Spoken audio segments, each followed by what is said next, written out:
حضرت بلال حبشی کے بھائی کا رشتہ تھا، تو بھائی نے کہا آپ بھی ساتھ چلیں۔ حضرت بلال حبشی کا یوں تو بڑا نام تھا، نبی پاک کے صحابی تھے، موذن رسول تھے۔ تو حضرت بلال گئے اور جا کر پتہ ہے آپ نے کیا کہا؟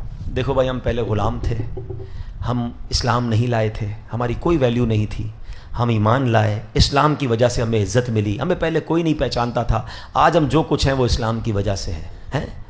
اگر آپ کو رشتہ دینا ہے تو ٹھیک ہے، ورنہ ہمارا بیک گراؤنڈ تو یہ ہے۔ وہ خاندان والے بھی بڑے اچھے تھے، انہوں نے کہا ٹھیک ہے، آپ نبی پاک کے صحابی ہیں، موذن رسول ہیں۔ انہوں نے اپنی بچی کا رشتہ حضرت بلال کے بھائی کے ہاتھ میں دے دیا۔ حضرت بلال کے بھائی جب باہر نکلے کہتے ہیں آپ کیسے انسان ہیں، میں آپ کو لے کر گیا کہ آپ میرا رشتہ کرائیں، آپ پچھلی باتیں لے کر بیٹھ گئے، ہم غلام تھے، ہم غریب تھے، ہمیں کوئی جانتا نہیں تھا۔ اب آج کی بات کرتے ہیں نا کہ آپ کا کتنا بڑا مرتبہ ہے، کتنا بڑا خاندان ہے، نبی پاک سے اتنا تعلق ہے۔ کیا شاندار جملہ حضرت بلال نے کہا کہ میں نے جو کہا سچ کہا، اور یہ سچ کی برکت تھی جس کی وجہ سے تمہارا رشتہ ہو گیا۔ اب اس ایک واقعے سے جو درس ملتا ہے نا کہ کیوں چھپاؤں، ہم لوگوں میں بڑا پرابلم ہے یہ۔ شادی کرنے جاتے ہیں، او جناب اتنے جھوٹ مبالغے، لڑکا یہ کرتا ہے تو وہ کرتا ہے، اتنی پراپرٹی، بعد میں پتہ چلا کنگلا ہے۔ او بھائی پہلے ہی بتا دو نا کچھ نہیں ہے بھائی، بعد میں لڑائی ہوگی۔ میں خود جانتا ہوں ایک صاحب کو، ہمارے جاننے والے تھے، میں حیران ہو گیا۔ اچھا مجھے پتا اس کے پاس گاڑی واڑی تو ہے نہیں، ایک دن میں نے دیکھا تو بڑی گاڑی اور بڑا جناب لگژری سوٹڈ بوٹڈ۔ میں نے کہا تمہیں کیا ہو گیا؟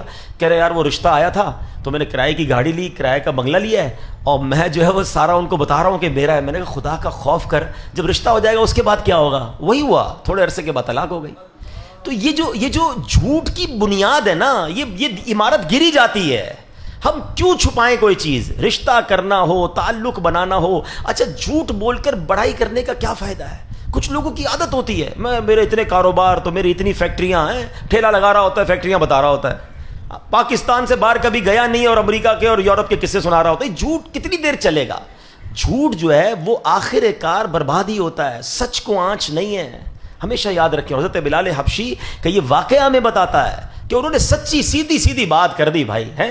اچھا کاروباری لوگوں کے لیے بھی ہے، اپنا آئٹم بیچنے کے لیے، اپنا مال بیچنے کے لیے جھوٹی قسمیں کھا رہے ہوتے ہیں، ارے بھائی اتنے، اچھا پھر اتنے کی خرید ہے۔ آج تک تو مجھے یہ سمجھ نہیں آئی، کسی سے سودا لینے جاؤ، بھائی کتنے کا ہے؟ 5000 کا، بھائی 3000 کا دے دو، بھائی میری خرید ہی 4000 کی ہے، تھوڑی دیر بعد 3000 میں بھی دے دیتا ہے، بھائی تیری 4000 کی خرید تھی، کدھر سے دے دیا 3000 میں؟ جھوٹ بول رہا تھا۔ تو کیوں بولنا ہے جھوٹ؟ بھائی آپ کہہ دیں میں 4000 سے کم نہیں دے سکتا، یہ آپ کو اجازت ہے، مگر یہ کہنا کہ میری خرید اتنے کی ہے، میں نے لیا اتنے کا ہے، میرا پڑتا اتنے کا ہے، ہر بات میں جھوٹ بولنا ہے۔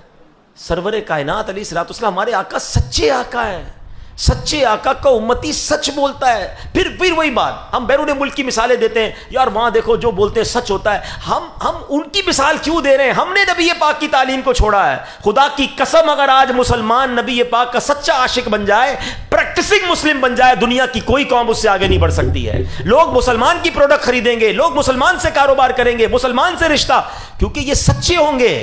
مسئلہ یہ کہ ہم نے نہ حدیثیں پڑھی ہیں، نہ تعلیمات مصطفیٰ پڑھی ہیں، اور دوسری قوموں کی تعریفیں کر رہے ہوتے ہیں۔ یہ سب کچھ اسلام میں موجود ہے، اور اسلام کی تاریخ بھری ہوئی ہے، مگر ہم ایسا نہیں کرتے۔